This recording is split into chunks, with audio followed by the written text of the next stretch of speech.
वृंदावन में एक हरिराम व्यास नामक संत रहा करते थे।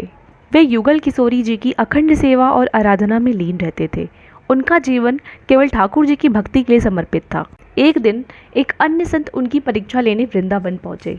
वे सीधा हरिराम व्यास जी के आश्रम गए और बोले, मैं 2 दिन की यात्रा करके आया हूँ, कुछ नहीं खाया, स्नान करके सीधे तुम्हारे यहाँ आया हूँ, जल्दी से मुझे ठाकुर जी का प्रसाद दो। हरिराम व्यास जी ने बड़े प्रेम और आदर से उत्तर दिया, महाराज, थोड़ी प्रतीक्षा करनी होगी, अभी ठाकुर जी का भोग लगा नहीं है, जैसे ही भोग लगेगा मैं आपको प्रसाद दे दूंगा। संत तो परीक्षा लेने आए थे। वे गुस्से में उठ खड़े हुए और बोले, मैं 2 दिन से भूखा हूँ और तुम कहते हो प्रतीक्षा करो, तुम्हारा ये कौन सा सेवा का धर्म है। हरिराम व्यास जी ने फिर भी शांत भाव से कहा, ठीक है महाराज, आप बैठिए। फिर उन्होंने अपने सेवकों से कहा, पहले आप प्रसाद इन्हीं संत महाराज को दे दो।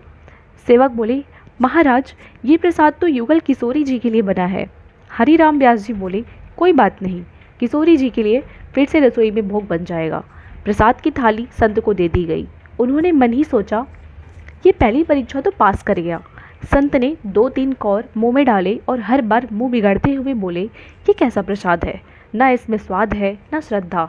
2 दिन से भूखा व्यक्ति यदि केवल नमक रोटी भी पाए, वो भी उसे स्वादिष्ट लगती है, पर ये तो वैसी भी नहीं है। इतना कहकर उन्होंने प्रसाद की थाली सरका दी। हरिराम व्यास जी बोले, महाराज, कोई बात नहीं, आप थोड़ी देर प्रतीक्षा कीजिए, मैं दूसरी थाली तैयार करवा देता हूँ।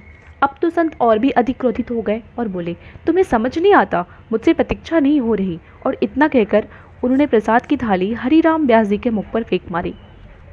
ये देखकर सेवक क्रोधित हो उठे और बोले, ये कैसा संत है, हमने इन्हें किशोरी जी का प्रसाद दिया और ये उन्हीं का अपमान कर रहे हैं। लेकिन हरिराम व्यास जी ने उन्हें रोका और मुस्कुराकर बोले, सेवकों, मैंने अखंड वृंदावन वास किया है, जीवन भर युगल किशोरी जी की सेवा करी है, हमेशा ठाकुर जी से यही प्रार्थना की कि मुझे इस सेवा का फल कब मिलेगा। आज मुझे वह फल मिल गया। वे आगे बोले, संत जब ठाकुर जी का प्रसाद खाकर जाते हैं तो उनकी थाली में बचे हुए अन्न के दानों को खाने से वैष्णवों की भक्ति बढ़ती है, परंतु इन संत ने मुझ पर इतनी कृपा की कि वे स्वयं ही प्रसाद का कौर मेरे मुख में दे दिया।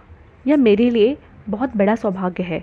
हरिराम व्यास जी के प्रेम और विनम्रता को देखकर उस संत की आंखों में आंसू बह निकले। वहीं मंदिर में विराजमान युगल किशोरी जी की मूर्तियों की आंखों से भी जलधारा बह निकली। भगवान इतने प्रसन्न हो गए कि जैसे स्वयं आकर हरिराम व्यास जी की सेवा को स्वीकार कर लिया हो। जब आप केवल ठाकुर जी की सेवा करते हैं तो वह एक तरफा प्रेम होता है, परंतु जब आपका मन ठाकुर जी की भक्तों में रमने लगे तब समझ जाना चाहिए कि ठाकुर जी को भी आपसे प्रेम हो गया है।